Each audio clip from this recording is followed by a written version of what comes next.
ईश आदि नाम एक ही शक्ति के हैं। वो कैसा है, कहां है, कैसे मिलता है, किसने देखा है? ये प्रश्नवाचक चिन्ह पूर्ण रूप से हटाने के लिए अवश्य सुनिए जगत गुरु तत्वदर्शी संत रामपाल जी महाराज के अमृत वचन, सर्व पवित्र धर्मों के पवित्र शास्त्रों के आधार पर। दो ठौर है एक तू भया एक से दो, और गरीब दास हम कारणे तुम आए हो मगजो। तो कहने का भाव दास का ये था पुण्यात्माओं कि जो परमात्मा शिक्षा देने के लिए कि तुम ऐसा विश्वास करियो मेरे पे, और फिर देखना आपके ऊपर कोई आपत्ति आओगी कैसे खड़ा मिलूंगा। और क्या बताना चाहा था, जो परमात्मा 18 लाख व्यक्तियों को और 3 दिन तक भोजन भंडारे लड्डू जलेबी कचौड़ी पकौड़ी और दोहर और असरफी दे सकता है, झोपड़ी में बैठा व्यक्ति, वो समर्थ कितना है। और आपको क्या नहीं दे सकता, पूरे विश्व को खिला सकता, वो पूरे असंख्य ब्रह्मांडों को 1 सेकंड में सब कुछ भर दे, हरा भरा कर दे इस पृथ्वी को, और आपका घर भर दे पूरा। अगर विश्वास करोगे तो ये सत्कर मान लेना, उस समर्थ का सहारा आपको है। तो समर्थ का शरणाग हो रंग होरी हो, भाई कदे न हो ए काज राम रंग होरी हो। समर्थ का शरणा मिल गया आपको, आपका कभी कोई हानि नहीं होगी यदि मर्यादा में रहोगे। बोलो सतगुरुदेव।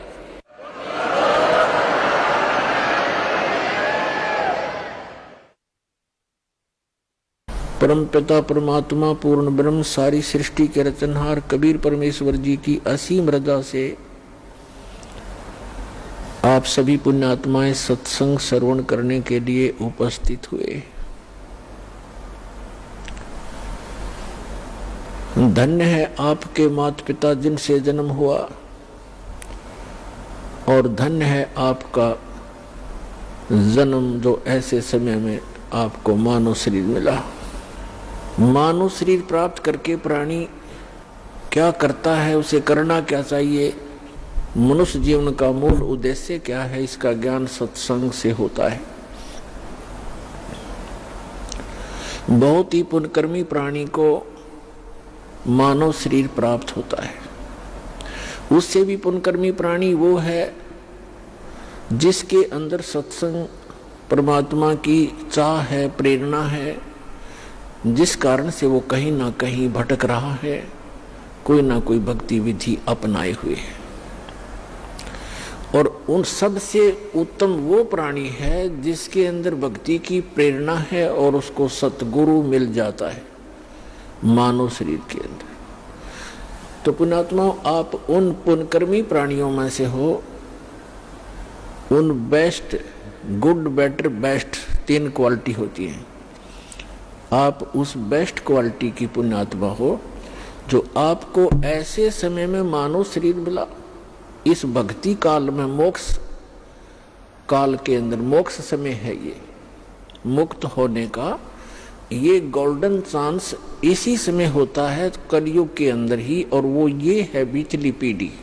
और अब जिसको ये मानव शरीर प्राप्त है, आप बहुत ही पुण्यकर्मी प्राणी हो, आप युगों युगों से परमात्मा के चरणों में रहे हो, लेकिन आप गलती कर गए। यहाँ से आपके पास इस भक्ति समय में की हुई भक्ति साधना की जो पूंजी थी, जो आपकी भक्ति धन था आपका, वो बहुत घना था,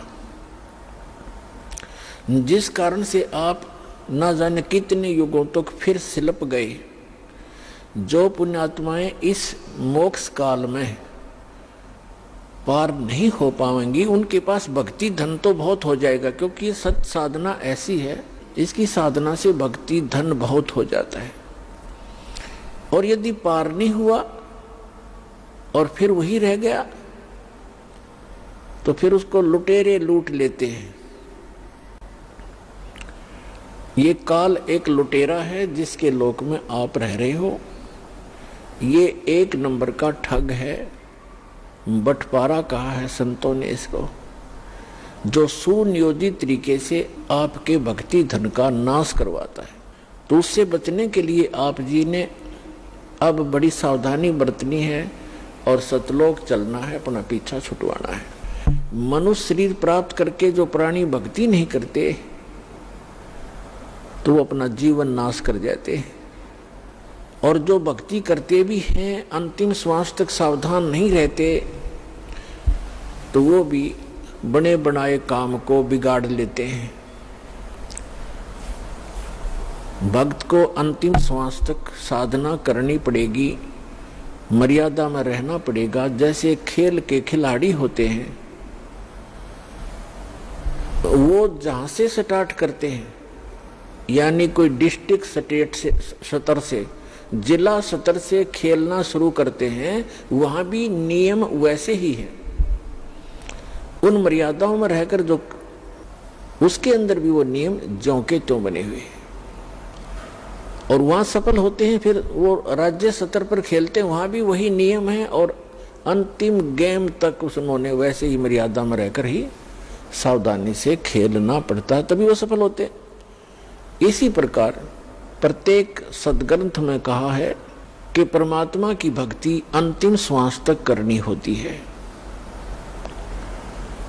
परमात्मा कहते हैं राम नाम रटते रहो जब तक घट में प्राण, कभू तो दीन दयाल के बनक पड़ेगी कान। ये सूक्ष्म वेद की वाणी है जो परमात्मा अपने मुख कमल से स्वयं ही आकर के बोला करते हैं यथार्थ ज्ञान। इसी का समर्थन दिया है यजुर्वेद अध्याय नंबर 40 के मंत्र नंबर 15 ने। उसमें कहा कि वायु अनिलम अथ इदम भस्मांतम शरीरम, ओम कर्तो समर किलबे समर और कर्तुम समर। अंतिम श्वास तक इस जीवन का, इस शरीर के नष्ट होने तक इस ओम नाम का जाप काम करते करते सिमरण करो। विशेष कसक के साथ यानी श्रद्धा के साथ, एक विशेष आस्था के साथ इसका सेवन करो, और मनुष्य जीवन का मुख्य कार्य समझकर इसका सेवन करो। तब आप शरीर छोड़कर जाओगे तब तक इसका सेवन करते रहोगे। इस ओम नाम से जितना भी अमरत्व आपको प्राप्त होगा वो इस मंत्र से हो जाएगा। फिर ये तो है ब्रह्म तक की साधना। अब चाहे आप ब्रह्म की साधना करो और चाहे आप किसी परब्रह्म की साधना करो या परम अक्षर ब्रह्म की साधना करो, उनके लिए एक जैसे ही नियम होते हैं।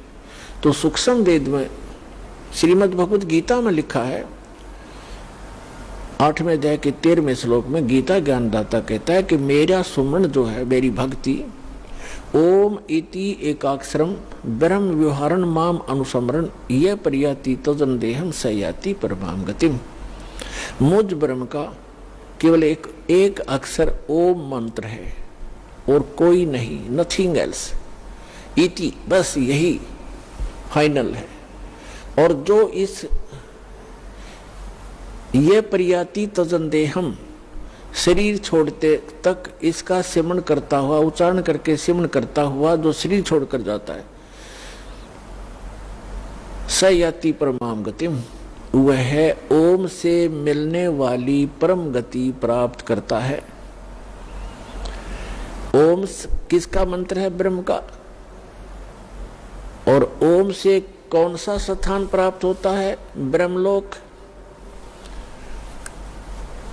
देवी भागवत के अंदर 7वें स्कंद में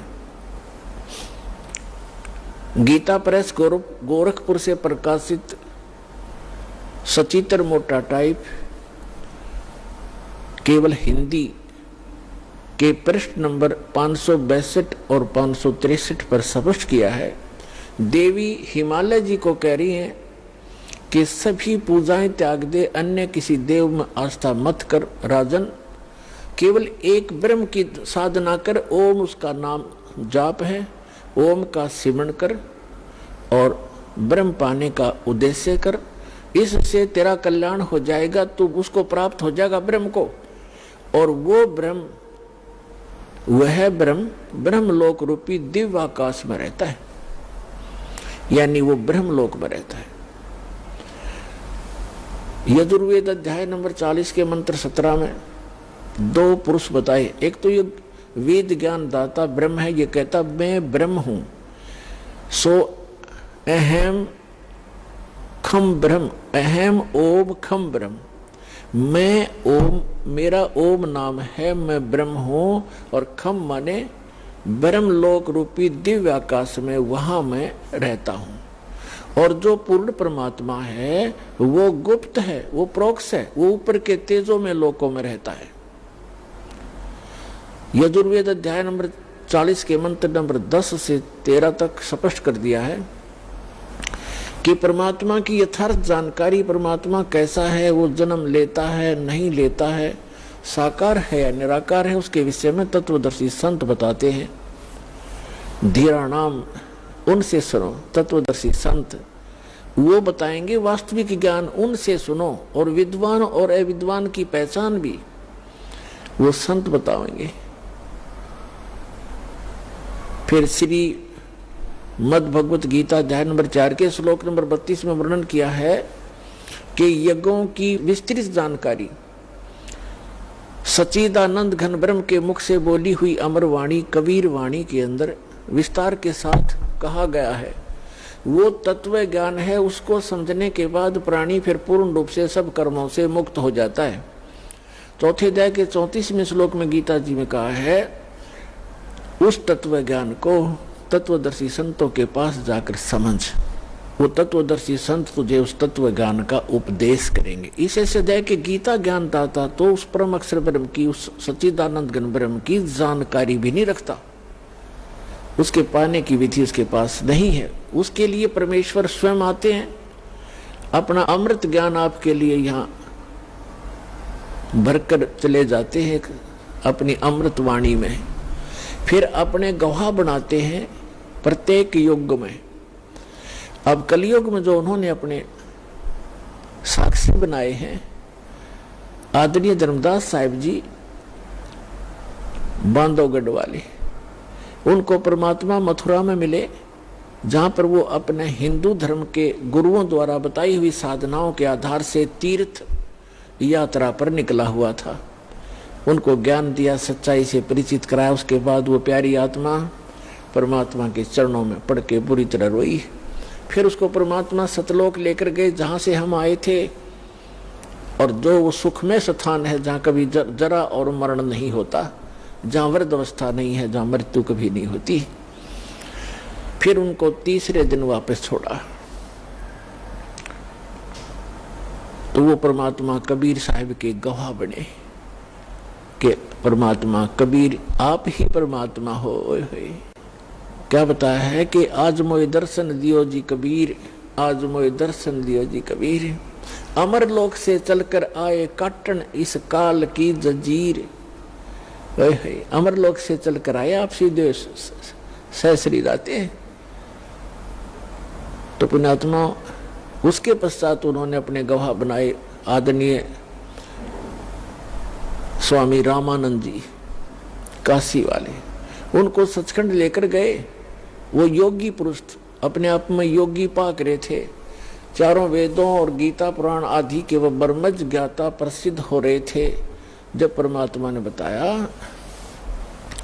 कि स्वामी जी 4 वेद और पुराण 18, ये एक उजड़ जेरा है, तत्व ज्ञान परम साहिब का वो तो ज्ञान उचेरा है। रामानंद जी वेदों पर गर्व करते थे, पुराणों और गीता पर गर्व करते थे कि इस कंप्लीट स्पिरिचुअल नॉलेज है, संपूर्ण अध्यात्म ज्ञान है।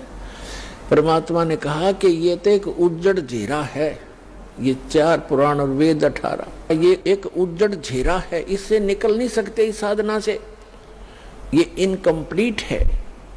फिर रामानंद जी के भ्रम को निवारण करने के लिए सचखंड लेकर गए।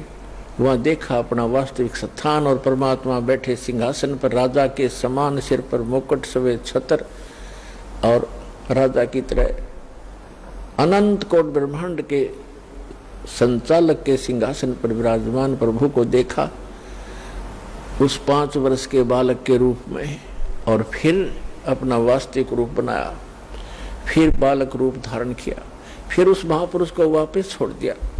तब स्वामी रामानंद जी ने कहा था कि दोहु ठोर है एक तू, दोहु ठोर, वहां भी आप हो यहां भी आप हो।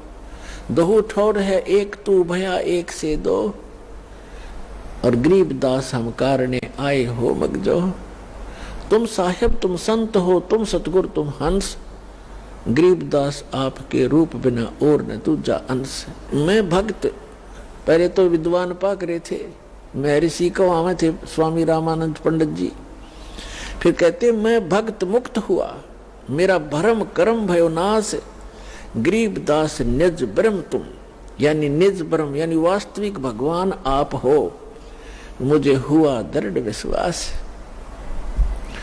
तुम स्वामी मैं बाल बुद्धि, भरम कर्म भयो नाश, गरीब दास निज ब्रह्म तुम मोह हो गया दृढ़ विश्वास। तो पुण्यात्माओं, ये दूसरे गवाह उस कबीर भगवान के। तीसरे आदरणीय मुल्कदास साहिब जी को परमात्मा मिले, कहते 100 छल छिद्र मैं करूं अपने जन के काज, और अरण्यक से पूजो मार दो मैं नरसिंह धर लूं साज। एक समय परमेश्वर कबीर जी इस धरातल पर आए हुए थे। जैसे ये क्या करते हैं परमात्मा, कई प्रकार से लीला करते हैं। ये 3 सतिथि में रह करके अपने सभी ब्रह्मांडों को चलाते हैं, सब जीवों की संभाल करते हैं। एक सतिथि में ये सतलोक में रहते हैं अपने ही अन्य रूप में, और दूसरी सतिथि में वो क्या करते हैं, प्रत्येक युग में एक बालक रूप धारण करके और किसी सरोवर में कमल के फूल के ऊपर आकर विराजमान होते हैं, जिस कारण से वो नारायण कहलाते हैं। नार माने जल, आयन माने उस पर आकर निवास करने वाला, इसलिए सत्यनारायण कहलाते हैं। सत्यनारायण माने अविनाशी परमात्मा। धीरे धीरे बड़े होते हैं, उनको निसंतान दंपत्ति उठा ले जाते हैं, वहां लीला में तरीके से बालक की तरह बिल्कुल एक जन साधारण की भूमिका करते हैं। कोई भ्रम में कहता है कि ये कोई कहीं मिला होगा, कोई डाल गया होगा, जैसे भी अटकलबाजी चलती रहती, चलती रहो, सच्चाई कुछ अन्य ही होती है। जिस कारण से वो परमात्मा धीरे धीरे बड़े होते हैं, छोटी ही उम्र में, छोटी आयु में ही बड़े बड़े विद्वानों के छक्के छुड़ा देते हैं आध्यात्म मार्ग में, और विनम्र रहते हैं, एक पूरी मर्यादा निभाते हैं जो एक भक्त संत को मर्यादा में रह के भक्ति करनी चाहिए। तो वो परमात्मा तीसरी सतिथि में वो क्या करते हैं, जब चाहे कहीं भी प्रकट हो जाते हैं और अपनी अच्छी आत्माओं को मिलते हैं, एक जिंदा महात्मा के रूप में, एक साधु संत के रूप में आते हैं।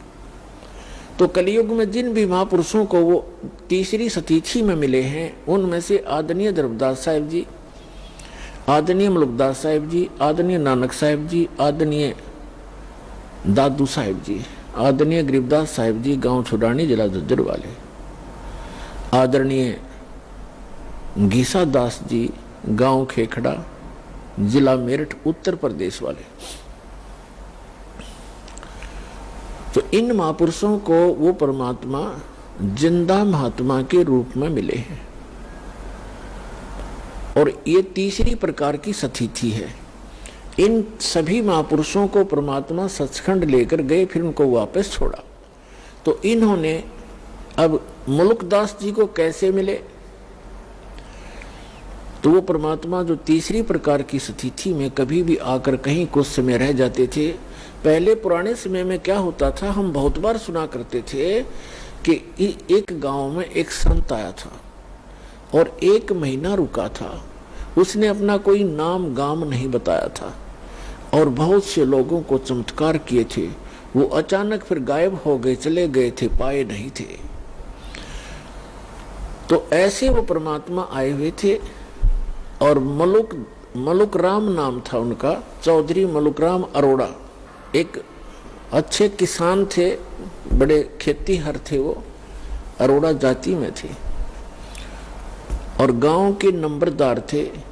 गांव में उनकी बहुत अच्छी खासी जो महिमा थी। परमात्मा के लिए विशेषकर गरीब व्यक्ति ही ज्यादा प्रयत्न किया करते हैं और परमात्मा कहते हैं कि ऊंचे कुल में भक्ति ना होवे, नीचा ही कुल दीजे। और ऊंचे कुल में दुर्योधन रावण और नीचे कुल में गणका, और गणका भिलनी पार उतरगी, गर्व करियो ना धन का। तो गरीब जो होगा या कोई दुख किसी को होगा, वो उसके लिए वरदान होता है। परमात्मा के लिए तड़पते रहते हैं और उस तरफ में वो कहीं ना कहीं परमात्मा उन पे दया कर ही देते हैं। और जो अमीर या अच्छे अधिकारी होते हैं वो कोई विशेष आत्मा ही होती हैं जो भगवान से जल्दी जुड़ते हैं। अपनी परंपरागत साधनाएं तो वो कितने ही करते रहे क्योंकि उनमें प्रेरणा पिछड़ी है, लेकिन विशेष पुण्यात्माएं जो होती है वो ही सुख में भगवान की शरण में आती हैं क्योंकि उनके पिछले संस्कार ज्यादा अच्छे होते हैं।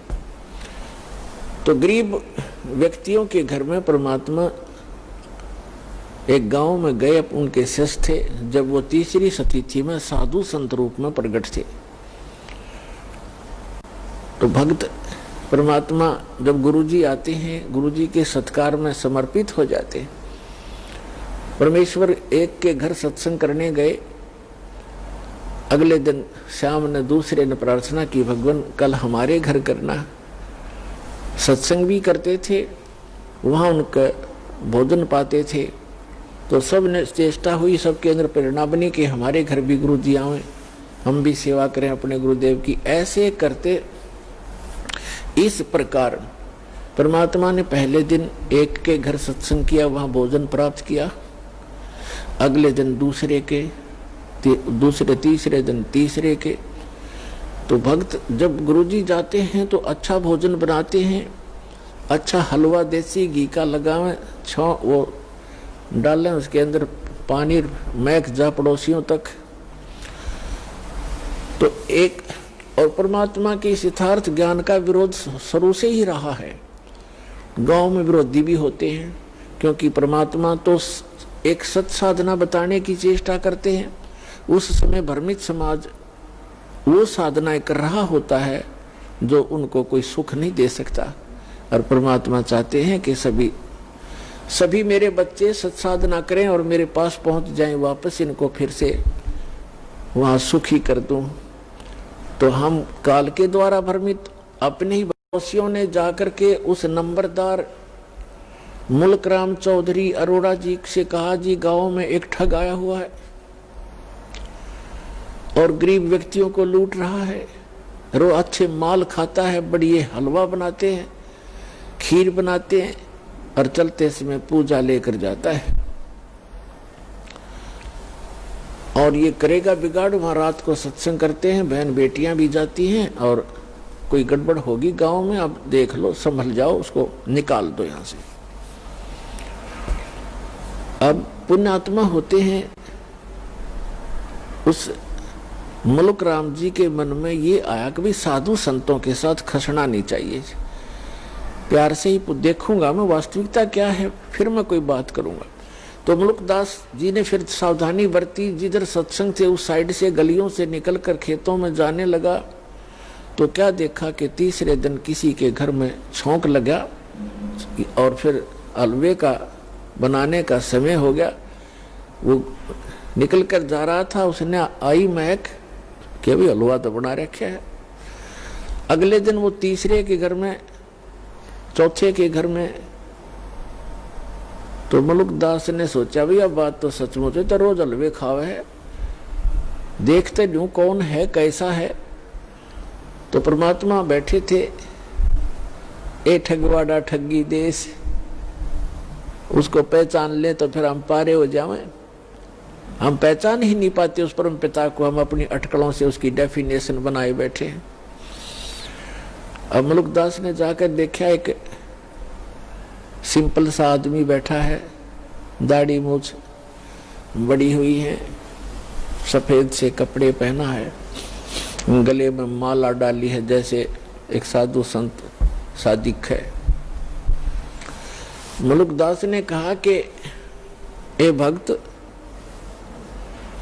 आप ये क्या कर रहे हो? आज तीसरा दिन हो गया मुझे देखते, अच्छे हलवे खाते हो, खीर खाते हो, आप अपना काम करके क्यों नहीं खाते हो? अपनी मेहनत करा करो, मजदूरी करनी चाहिए। अब जैसा भी वो नेक आत्मा था, अपने हिसाब से उसने खूब औपचारिकता से बात तो कई सारी उल्टी पर कही औपचारिकता से।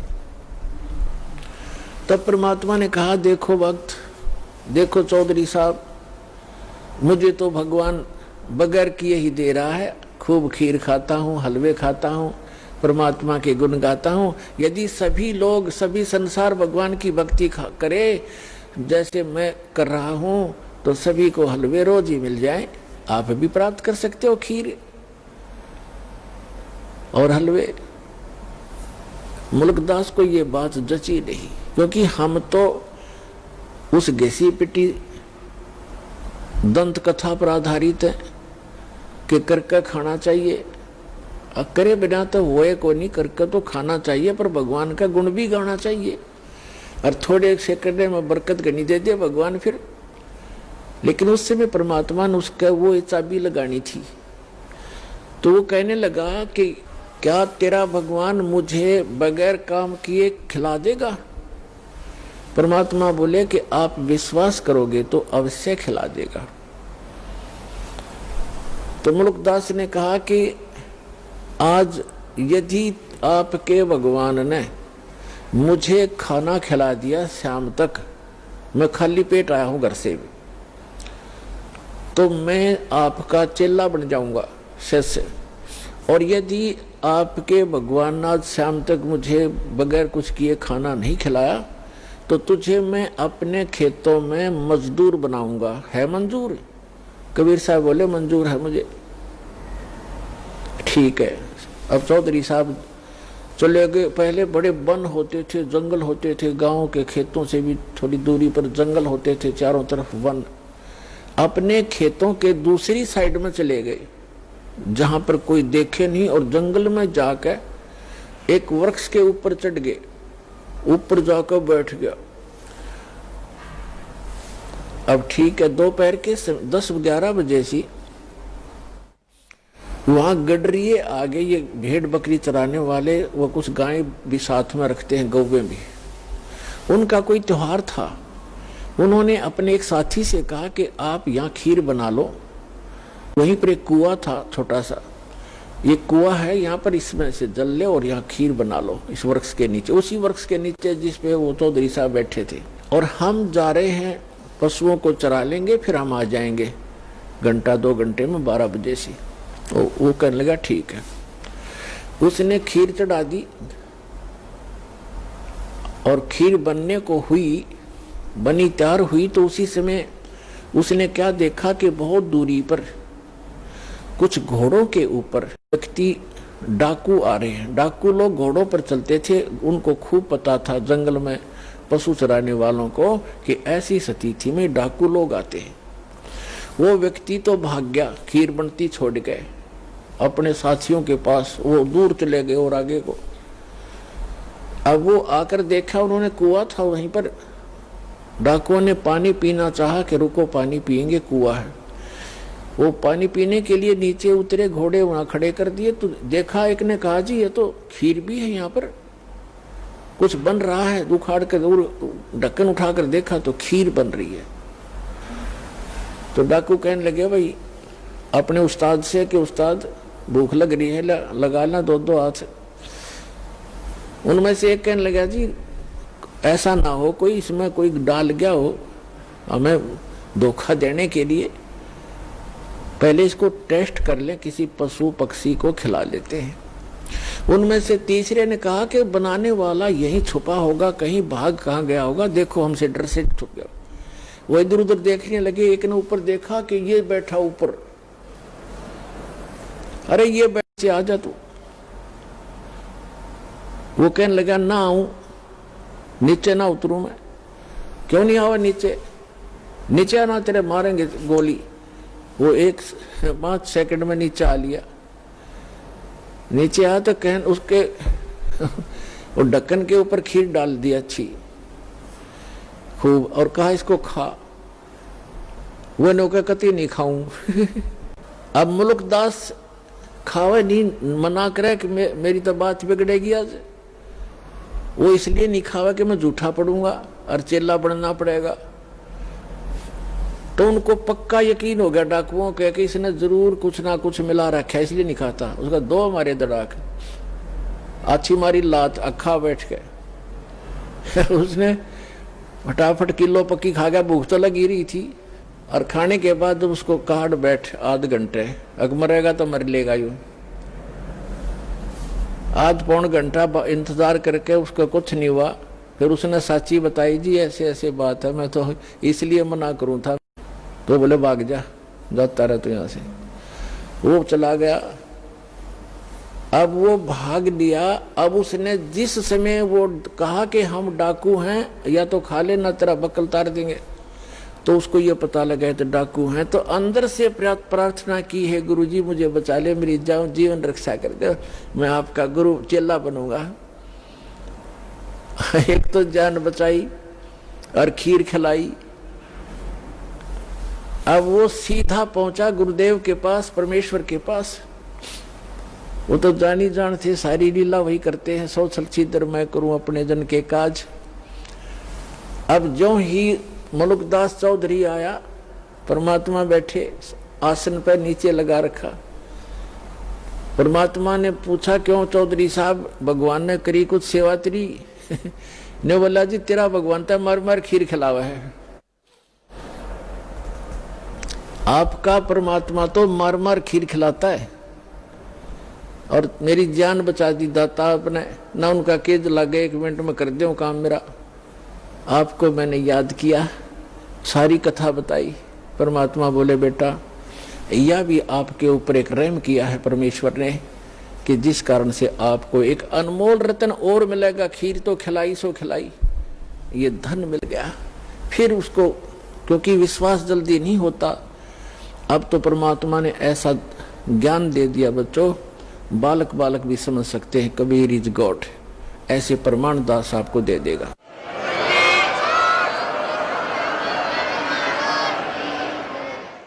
तो इस समय के लिए वो प्रमाण बनाने थे परमात्मा ने। उन बच्चों को अपने को शरण में भी लेना था, उनका भी जन्म मरण का दीर्घ रोग मिटाना था। तो मुल्कदास जी को सचखंड लेकर गए, फिर उनको वापस छोड़ा। उसके बाद मुल्कदास जी कहते हैं, जपो रे मन साहेब नाम कबीर, जपो रे मन परमेश्वर नाम कबीर। एक समय गुरु बंसी बजाई कालंदरी के तीर, एक समय गुरु बंसी बजाई कालंदरी के तीर। सुर नर मुनि जन थकत बहे वहाँ, रुक गया दरिया नीर। जपो रे मन परमेश्वर नाम कबीर। 2 दिन का झगड़ा छिड़ गया, कनक न धरते धीरे। 2 दिन का झगड़ा छिड़ गया, कोई न धरता धीरे। कोई गड्ढे कोई अग्न जलावे, ढूंढा न पायो शरीर।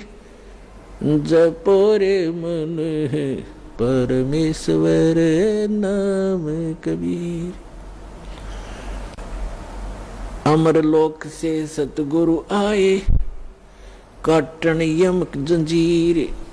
अमरलोक से सतगुरु आए काटन काल की जंजीर। दास मलूक सलूक कहत है खोजो खसम कबीर। जपरे मन परमेश्वर नाम कबीर।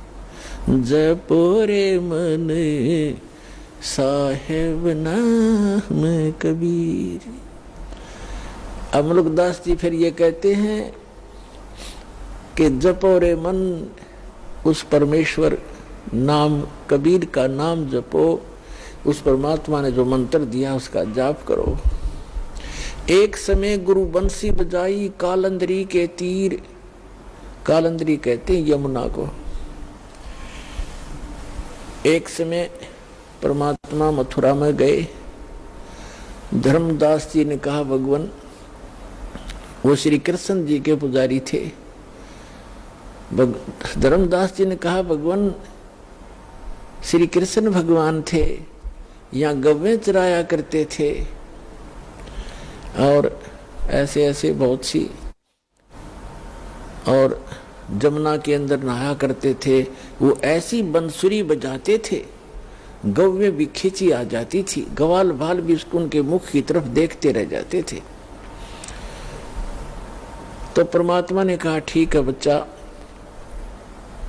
क्या बंसुरी बजाने से और गव्वे और ग्वाल बालों के खींचे आने से ही भगवान सिद्ध होता है? नहीं नहीं, वो तो भगवान थे, वो तो भगवान थे, लाला जी था ना। अब परमात्मा ने सोचा भी बोले भगत को कैसे समझाऊं, कौन से तरीके अपनाऊं, क्योंकि प्रमाण बिना जीव बहुत देर से मानता है। तो परमात्मा ने कहा भी, वो जमुना कहा कि जी इधर थोड़ी सी दूरी पर है, वहां चलते हैं। अब परमात्मा ने ऐसे हाथ किया, एक बंसुरी आ गई अपने आप, ये बंसुरी बजाते हैं। और परमात्मा ने जब सुर भरा बंसुरी का, पूरे ब्रह्मांडों में गूंज गई। ऊपर से देवता लोग आकर भी चारों तरफ आकाश में सामने सुनने के लिए अपने अपने वाहनों पर खड़े हो गए। धर्मदास जी देखने लगे कि स्वप्न है या क्या है। फिर क्या देखते हैं कि जमुना नदी का जो जल बह रहा था प्रवाह, वो भी रुक गया उस मालिक की, उस बंसुरी की धुन सुनने के लिए। धर्मदास हक्का बक्का रह गया और चरणों में गिर गया। तो पुण्यात्मा मुल्कदास जी उस चीज का वर्णन करते हैं। एक समय गुरु बंसी बजाई कालंदरी के तीर। सुर नर मुनि जन थकत बहे वो, रुक गया दरिया नीर। जपरे मन समरथ नाम कबीर। फिर बताते हैं कि दोनों दिन का झगड़ा छिड़ गया और तनिक न धरते धीर। कोई गाड्डे कोई अगन जलावे और ढूंढा ना पाया शरीर। परमात्मा सह शरीर आए थे, तो आपको बहुत बार दास ने प्रकरण सुनाए हैं, बताए हैं। अब वो गए कैसे थे यहां से? सहशरीर आते हैं, सहशरीर जाते हैं। जब परमात्मा बनारस में आए हुए थे, अपनी दूसरे प्रकार की लीला करने के लिए एक बालक रूप में प्रकट हुए थे।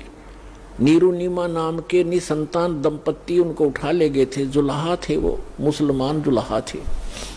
वो पहले उसी जन्म के अंदर ब्राह्मण थे, लेकिन मुसलमानों ने उनको मुसलमान बना दिया था, नाम भी चेंज कर दिया था। और कोई साधन ना होने से वो जुल्हा का कार्य करने लगे, जिस कारण से 20-30 वर्ष करते रहे। जुल्हा नाम पक गया, तो धीरे धीरे बड़े हुए थे। तो वहां काशी के अंदर गढ़ था हिंदू धर्म के धर्म प्रचारकों का, और वहीं से सब शिक्षा दूसरे पूरे देश में जाती थी। ने उस गढ़ को ही तोड़ना चाहा था, किसी प्रकार इनकी अकल ठिकाने ला दूं, इन ब्राह्मण गुरु मंडलेश्वराचार्य और शंकराचार्यों की, फिर मेरे बच्चे आपस समझ जाएंगे, ये भी तो मेरे ही बच्चे हैं। परमात्मा कहते थे, कबीर जी कहते थे, ये कालवश भ्रमित है, मायावश इनकी आंखें बंद हो गई हैं। लेकिन वो तो नहीं माने, फिर भी उनकी जो दंत कथाएं थी उनको परमात्मा ने खंडित किया।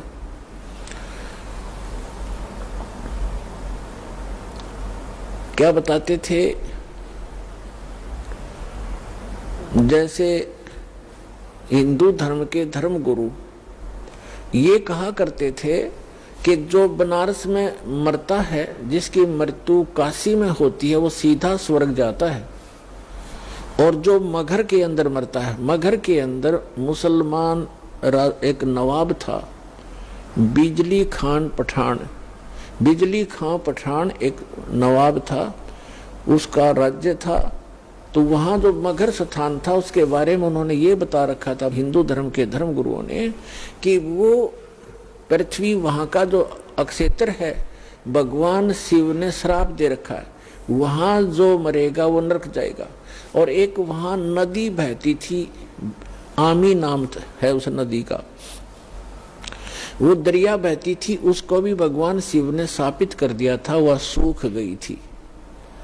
इसलिए ब्राह्मण लोग कहा करते थे, मगहर में कोई ना मरना, वो पृथ्वी सूची नहीं है, शुद्ध नहीं है।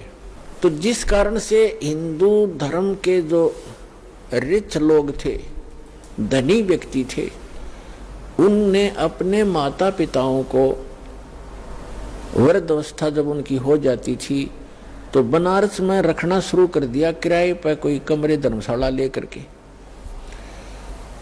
इस कारण से कि हमारे माता पिता की मृत्यु यदि बनारस में हो जाएगी, काशी में हो जाएगी, तो स्वर्ग चले जाएंगे।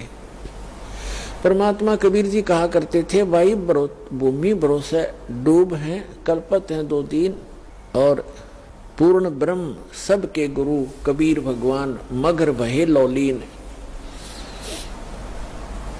और फिर बताते हैं, कबीर साहब कहा करते थे कि मुक्ति खेत मथुरापुरी, वहां कीन्या कृष्ण के लोल, कंस के सी चाणूर से वहां फिरते डाम डोले।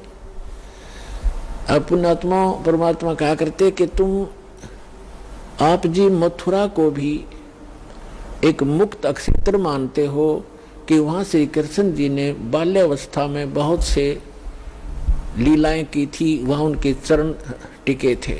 और आप ये भी कहते हो कि मथुरा में जाने से कल्याण हो जाता है। उसी मथुरा के अंदर कंस और केसी राक्षस घोड़ा बनकर आते, और चाणोर जैसे भी वहीं रहा करते थे मथुरा में। और उनकी कैसी मृत्यु हुई? अगर मथुरा में रहने मात्र से मोक्ष संभव है, तो कंस के सी चाणोर से वहां फिरते डामाडोल, वो वहां कुबद कमाया करते थे, उनका बक्कल उतरा, उनकी कैसी दुर्गति से मृत्यु हुई। तो परमात्मा कहा करते थे कि भक्ति करनी चाहिए भाई, भक्ति के बल से, शुभ कर्मों के करने से आप कहीं भी मृत्यु को प्राप्त हो जाओ। जब आपका संस्कार आता है, आप सीधे अपने उस स्थान पर, उस कर्म आधार से ही आप अपने स्वर्ग या जैसे भी आपका स्थान है वहां जाओगे। केवल पृथ्वी के ऊपर कहीं भी मरो, बुरा व्यक्ति तो नरक जाएगा, और शुभ कर्मी प्राणी चाहे मगहर मरो और चाहे मरो बनारस या मथुरा में, अच्छे कर्म करने वाला स्वर्ग और बुरे कर्म करने वाला तो भाई नरक में ही जाएगा।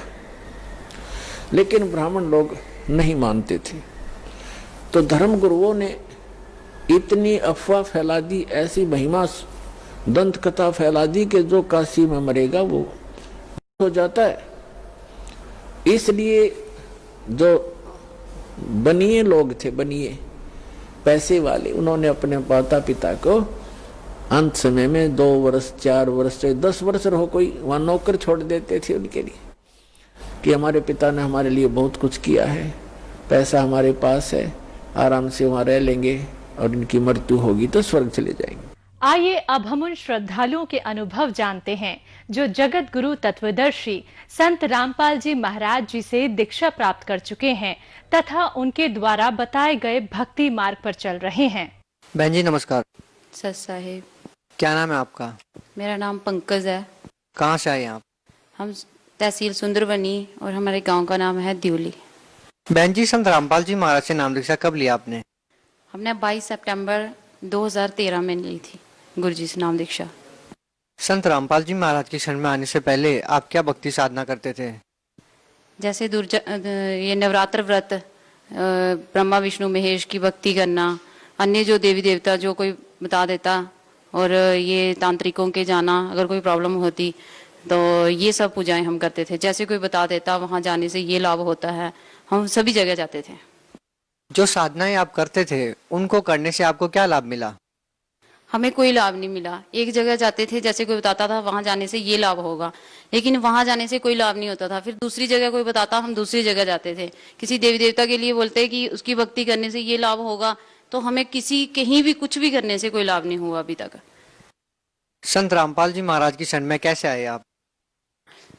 संत रामपाल जी महाराज जी की शरण में हम, मेरे चाचा जी का लड़का है, तो चाचा जी मेरे सुनते थे सत्संग टीवी पे, तो उन्होंने देखा जब वहाँ पे भक्तों के अनुभव सुनते थे कि उनको ये लाभ हुआ, उनको ये हुआ।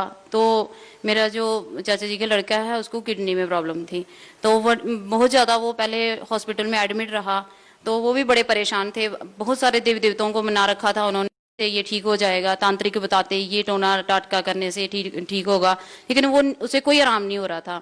फिर जब वो कहने लगे कि चलो इतना कुछ कर लिया है तो यहाँ भी होके हम आ लेते हैं, तो जब उसने वहां से नाम दीक्षा ली तो उसको अपने आप ऐसे आराम फील होने लगा, जो कि उसे कहीं भी जाने से उसने कभी नहीं महसूस किया कि मुझे कुछ आराम हो रहा है। बिना दवाई के वो ठीक होना शुरू हो गया।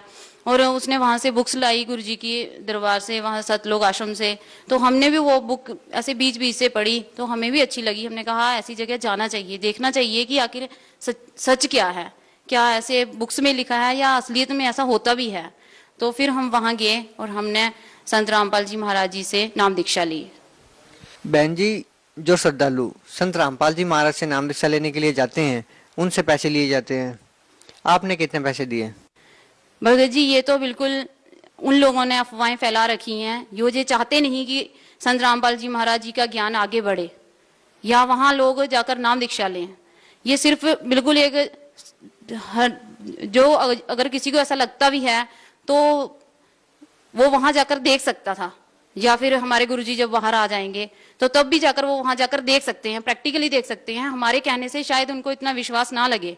कुछ लोग कहते हैं कि टीवी पे अगर ये भक्तों के अनुभव आते हैं तो ये हमारे गुरुजी के लिए, संत रामपाल जी के लिए, कि वो इनको पैसे देते हैं तो वहां बोलने के लिए। ये भी बिल्कुल झूठ है। जो चाहते नहीं कि गुरुजी का ज्ञान चले, ये जो नकली गुरु हैं वो अपने जो हैं अपने जो शिष्य हैं उनको दाएं बाएं ना जाने के लिए, कि वहीं ये भटक ना जाए, हमारे दरबार को छोड़ के हमें जो इतनी आमदनी हो रही है हमारी बंद ना हो जाए, इसलिए ये अफवाहें फैला रखी हैं।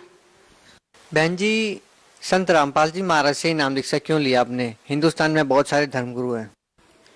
सर, हमने पहले भी एक गुरु बना रखे थे। जैसे हम ग्रंथों में पढ़ते थे कि जैसे गीता जी में लिखा, हमने बचपन से मैं पढ़ती थी कि वहाँ लिखा हुआ था कि गुरु जो है, गुरु के बिना गति नहीं है। तो हमने पहले एक गुरु बना रखे थे, हमारे सुंदरबनी में ही है वो। तो उन्होंने हमें शिव जी की भक्ति के लिए कहा था कि वे शिव जी की भक्ति करनी है, माता पार्वती की। उन्होंने हमें मंत्र भी दिया था कि आप ये ओम ह्रीम नमः शिवाय मंत्र का जाप करो। हम वो भी करते थे। फिर ऐसे मन में होता था कि देखो, हम गुरु को तो हमने बना लिया, अगर गुरु बिना गति नहीं है तो फिर हम अन्य साधनाएं क्यों करते हैं, जैसे श्राद्ध निकालना, अन्य देवी देवताएं को भी पूजना। तो जब भी हम अगर गुरु जी की भक्ति करते तो ऐसे वो उनका जो मंत्र जाप करते थे तो ऐसा लगता था कि अब पता नहीं दुर्गा जी की नहीं आज भक्ति हो पाई है, मतलब कि एक जगह ध्यान मन टिकता नहीं था हमारा। बहन जी, जैसा कि आपने बताया कि पहले आपने किसी और को गुरु बना रखा था, अब संत रामपाल जी महाराज से नाम दीक्षा ले ली। हमने ये भी सुना है कि गुरु बदलना पाप है, गुरु नहीं बदलना चाहिए। कहीं ना कहीं आपको लगता है कि गुरु बदल के आपने कोई ना कोई गलती की है, पाप किया है? जी, ऐसा बिल्कुल भी नहीं है। गुरु तो कहते हैं कि वो है जो हमें परमात्मा का मार्ग बताए।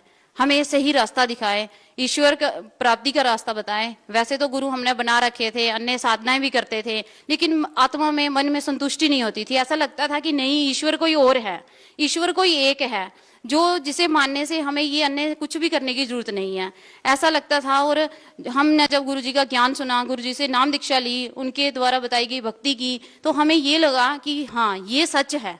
जो भक्ति को हमारे गुरुजी बताते हैं कि लोग कहते हैं वो देवी देवता छुड़वा देते हैं, वो ये करवा देते हैं, इन्होंने अब ऐसे कर लिया, धर्म बदल लिया। तो अगर कोई ये वही कहते हैं जिन्हें पता ही नहीं हमारे गुरुजी की भक्ति वो क्या बताते हैं, क्या साधना है। तो जब हमने ये करके देखी है, हमने ये सब जाना है, गुरुजी के ज्ञान को जाना है कि वहां बिल्कुल सही भक्ति बताते हैं। ऐसे तो हमें लगता था जैसे हम किसी दिन दुर्गा की व्रत रख लेते थे, नवरात्र व्रत रख लिया, शिवरात्रि का व्रत रख लिया, तो तब ऐसे लगता था नहीं, आज माता की भक्ति नहीं हो पाई। हमारे गुरुजी जो भक्ति बताते हैं उसमें सभी देवी देवता आ जाते हैं। बहन जी, हर श्रद्धालु अपनी भक्ति को सही मान के कर रहा है। आप किस प्रकार डिफाइन करेंगे कि वो भक्ति ठीक कर रहे हैं या नहीं कर रहे हैं, या संत रामपाल जी महाराज ने जो भक्ति आपको दी है वही ठीक है? संत रामपाल जी महाराज जी जो भक्ति बता रहे हैं बिल्कुल गीता के अनुसार है, वेदों के अनुसार है। जितने भी हमारे ये गुरु ग्रंथ साहिब हैं, कुरान शरीफ हैं, इनके अनुसार है। उन्होंने प्रमाण सहित बता दिया कि ईश्वर कौन है और वो किस प्रकार हमें मिल सकता है। और इससे और बड़ी बात क्या होगी। बाकी तो जहां जाओ कोई रामायण की कथा सुना देता है, कोई महाभारत की कथा सुना देता है, वहां जाकर ऐसा लगता है कि ये तो हमने पहले भी सुन रखी है, यहाँ हम आकर अपना टाइम क्यों वेस्ट कर रहे हैं। तो अब जैसे ही दुनिया में जितना ज्यादा व्यवस्था भी बढ़ गई है, तो गुरुजी का जब ज्ञान सुनते हैं तो ऐसा लगता है कि ये कहाँ से, ये तो हम खोज रहे थे। तो हमें ये बात अच्छी लगी गुरुजी का ज्ञान सुनकर, और हमें प्रमाण मिला कि परमात्मा क्या है, और हमारी जो मन में आत्मा को ये शांति मिली कि वाकई परमात्मा है और कैसा है वो, हमारे गुरुजी के ज्ञान से ही हमें पता चला। बहन जी, संत रामपाल जी महाराज से नाम दीक्षा लेने के बाद आपको क्या लाभ मिले? हमें सबसे पहले लाभ तो ये हुआ कि हमें परमात्मा का सही मार्ग मिला, जिसके लिए हम बचपन से भक्ति तो कर रहे थे, हर सुख पाने के लिए शायद, या किसी भी कारण परमात्मा को पाने के लिए भक्ति कर रहे थे, लेकिन हमें वो एक जो मन में जो एक आत्मा में जो प्यास थी कि नहीं, ऐसा करके भी लगता था कि नहीं, हम सही नहीं है, हम सही भक्ति नहीं कर रहे हैं। लाभ ये हुआ कि जैसे हम सबसे पहले जब हमने नाम दीक्षा ली तो हमारी जो दादी जी हैं वो लगभग 100 वर्ष की आयु में ऐसे चारपाई पे पड़ी हुई थी, बहुत ज्यादा सीरियस थी वो। तो उनको ऐसे घर में, जैसे मेरी मम्मी उनकी सेवा करते थे, तो उनको कुछ चीजें ऐसे डराने आती थी। जैसे कि हमारे घर में नाम दीक्षा लेने से पहले बहुत भूत प्रेतों का साया था, तो उनको ऐसे लगता था जब मेरी मम्मी जी उनके पास जाती तो वो कहती थी कि मेरे को ये चीज खा रही है, मेरे को बंदर खा रहा है, मेरे को ये खा रहा है। और जब हमने नाम दीक्षा ली तो मेरे जब ये घर में पाठ चलने लगा तो उनको ये भूत प्रेतों का डराना बंद हो गया, बिल्कुल नहीं। और वो हम सबसे फिर अच्छी तरह से बात करने लगी। और फिर जब थोड़े समय के बाद उनकी मृत्यु हो गई, मृत्यु होने के बाद भी फिर वो ऐसे सपने में आने लगी, ऐसे भयानक सपने आने लगे सबको। तो फिर हमने वहां जाके उनके नाम से गुरुजी के आश्रम में, सतलोक आश्रम बरवाला में जाके हमने उनके नाम से पाठ करवाया। फिर वो मेरे जो बड़े भैया हैं उनको वैसे सपने में आई, बोलने लगी कि अब मैं जो हूँ मैं बिल्कुल अब ठीक जगह पहुंच गई हूँ। और एक छोटी सी लड़की के रूप में उन्होंने ऐसे जन्म लिया कहीं, बोलती हैं कि अब मैं बिल्कुल, मुझे जो इधर कष्ट था मैं उस कष्ट से बाहर आ गई हूँ। फिर उसके बाद मेरे पापा ने नाम नहीं लिया था, वो क्रियाक्रम वगैरह करते थे, तो हम कहते थे कि आप ये छोड़ो तो आप नाम ले लो। वो लोक लाज के कारण नाम नहीं ले पा रहे थे। एक दिन अचानक क्या हुआ कि वो रात को बिस्तर से उठे, बाहर गए, तो अचानक से वो गिर पड़े। जैसे वो गिर कर ऐसे बेहोश हो गए, 5-10 मिनट के लिए उन्हें बिल्कुल होश नहीं आया। और हमने जैसे गुरुजी का नाम ले रखा था तो अब पुकारना तो उसी परमात्मा को था जिसका सहारा था। तो थोड़ी देर के बाद उनको होश आ गया। जैसे ही उनको होश आया तो फिर वो कहने लगे कि ऐसे ऐसे, मुझे ऐसे लगा कि मैं किसी और दुनिया में चला गया था, और वो मुझे ऐसे कहीं कह रहे हैं कि अब तेरे सारे कर्मों का यहाँ हम अभी करेंगे, तुझे सारे कर्मों का दंड मिलेगा यहाँ। तो फिर जब उन्हें समझ आया कि वो भी इतनी भक्ति, इतने व्रत वगैरह करते थे कि कोई व्रत नहीं छोड़ते थे, एकादशी का व्रत, पूर्णमासी का व्रत, नवरात्र व्रत, सभी बिना खाए भूखे रहकर फिर कहते थे कि देखो अगर ये है तो इसका मतलब, फिर उनको भी विश्वास हुआ कि इन्होंने नाम लिया है जो सत्संग सुनते थे, उन्हें विश्वास हुआ, फिर उन्होंने नाम दीक्षा ली। तो मेरा छोटा बेटा है जो वो हमेशा ऐसे बीमार रहता था, निमोनिया की शिकायत रहती थी उसे, तो हमने वहाँ गुरुजी के सतलोक आश्रम बरवाला में जाके प्रार्थना लगवाई और वो बिल्कुल स्वस्थ हो गया। कभी भी फिर हमें डॉक्टर के पास बार बार जाने की, या उसकी चेस्ट ठीक नहीं रहती थी, कभी कोई चीज़ खा लेता वो भी उससे वो बीमार हो जाता। अभी बच्चे सब कुछ खाते हैं और मुझे खुद सिर दर्द नहीं जाती थी, सिर दर्द बिल्कुल नहीं। और रात को ऐसे सपने में भयानक भयानक से ऐसे सपने आते थे, बच्चों को भी कुछ डराता था। और जब से हमने नामदान लिया है गुरुजी से, तो बिल्कुल कोई हमारे घर में ऐसे भूत प्रेत का कोई साया, कोई कुछ भी नहीं हुआ हमें अभी तक। तो एक लाभ हमें ये हुआ कि अभी थोड़े दिन पहले क्या हुआ कि हम जा रहे थे यहाँ गुरुजी की तारीख पे जा रहे थे, तो हमारे बच्चे जो हैं और मेरे पापा जी के साथ वो घर जा रहे थे। तो हाईवे पे रास्ते में क्या हुआ कि अचानक से रात के टाइम उनकी जो गाड़ी है वो फुटपाथ से टकरा गई, और इतने जोर से गाड़ी टकराई कि पीछे जो गाड़ी थी उन्होंने देखा जब, तो उन्होंने कहा कि अब इसमें से एक भी जो है बंदा बचने वाला नहीं है। तो परमात्मा ने ऐसी कृपा की, हमारे संत रामपाल जी महाराज जी की इतनी दया हुई कि बच्चों को बिल्कुल, बच्चे सोए हुए थे, ऐसे सोए से जागे बच्चे, किसी को कुछ पता नहीं चला कि क्या हुआ है। बिल्कुल गाड़ी को खरोंच नहीं आई किसी भी बंदे को, मम्मी पापा को, एक भगत जी हमारे जम्मू के थे वो साथ में बैठे हुए थे, बिल्कुल किसी को कुछ भी नहीं हुआ। जबकि अब वो जो पीछे वाली गाड़ी के वाले जो बंदे देख रहे थे वो कहते हैं कि जब गाड़ी टकराई तो इतनी जोर से आवाज आई और गाड़ी के टायरों में से इतनी आग निकली कि लगता नहीं था कि इसमें से अब कोई बंदा भी बच पाएगा। लेकिन परमात्मा की इतनी दया हुई कि किसी को खरोंच तक नहीं आई। जी, आप भगत समाज को क्या संदेश देना चाहेंगे? भगत समाज से यही प्रार्थना है कि आपके मन में ये जो आप गलत धारणा बनाकर बैठे हो, एजुकेटेड समाज है, किसी को समझाने की या किसी के कहने से वहां जाने की जरूरत या उनको मानने की जरूरत नहीं है। आप अपनी आंखें खोलकर देखो, अपने शास्त्र, अगर कोई मुस्लिम है तो अपना कुरान शरीफ खोलकर पढ़ो, हिंदू है तो आप श्री गीता जी को पढ़ो, अगर कोई सिख भाई हैं तो अपने गुरु ग्रंथ साहिब जी को पढ़ो। जो भी है हमारी बाइबल भी गुरु जी खोलकर बताते हैं, उसमें भी परमात्मा क्या है, कौन है, उनका रूप कैसा है, सब गुरुजी खुद हमारे संत रामपाल जी महाराज जी खुद बताते हैं। बहन जी, हजारों श्रद्धालु अभी भी संत रामपाल जी महाराज से नाम दीक्षा ले रहे हैं जबकि वो जेल में है। कुछ श्रद्धालु संत रामपाल जी महाराज से नाम दीक्षा लेना चाहते तो हैं, लेकिन उनके मन में शंका ये है कि संत रामपाल जी महाराज जेल में है तो उनको लाभ कैसे मिलेगा, उनके लिए क्या व्यवस्था है? देखिए, परमात्मा का जो नाम है तो उसमें ही इतनी पावर है कि वो कहीं से भी नाम, जैसे साधना चैनल पे नीचे जो नंबर दिए जाते हैं वहां पे बताया जाता है कि आप अगर कोई नाम दीक्षा लेना चाहता है हमारे गुरुजी के ज्ञान आधार से, तो वहाँ वो फोन नंबर पे कांटेक्ट करके ये पता कर सकते हैं कि गुरुजी के आदेश से जहाँ भी नाम दीक्षा केंद्र खुले हुए हैं वहां से नाम ले सकते हैं और अपना कल्याण करवा सकते हैं। बहन जी, जो संत रामपाल जी महाराज के द्वारा नाम दीक्षा केंद्र खोले गए हैं, क्या वहाँ पे नाम दीक्षा लेने के लिए कोई फीस वगैरह देनी पड़ती है? बिल्कुल कोई फीस नहीं देनी पड़ती है, कुछ भी नहीं, वो नाम मांगते हैं, वहां जाकर वो इतनी सेवा करते हैं कि ऐसा किसी रिश्तेदार के घर चले जाएंगे तो वो भी नहीं पूछेगा आपको। वहां जाते हैं तो इतना वो खुश होते हैं कि शुक्र है कि परमात्मा के लिए, परमात्मा की तड़पती आत्मा कोई परमात्मा की पाने की चाहत में यहाँ आई है। वो इतनी उनके मन में सेवा भाव है कि वो कोई वहां पैसा नहीं दिया जाता, ना वो मांगते हैं, वो तो उल्टी हमारी सेवा करते हैं, हम पर खर्च करते हैं, वो हमसे मांगते नहीं है। बहुत बहुत धन्यवाद सत साहिब जी।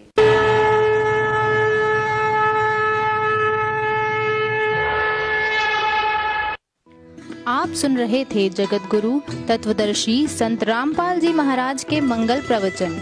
अधिक जानकारी के लिए संपर्क करें 8222-880-541 8222-880-541।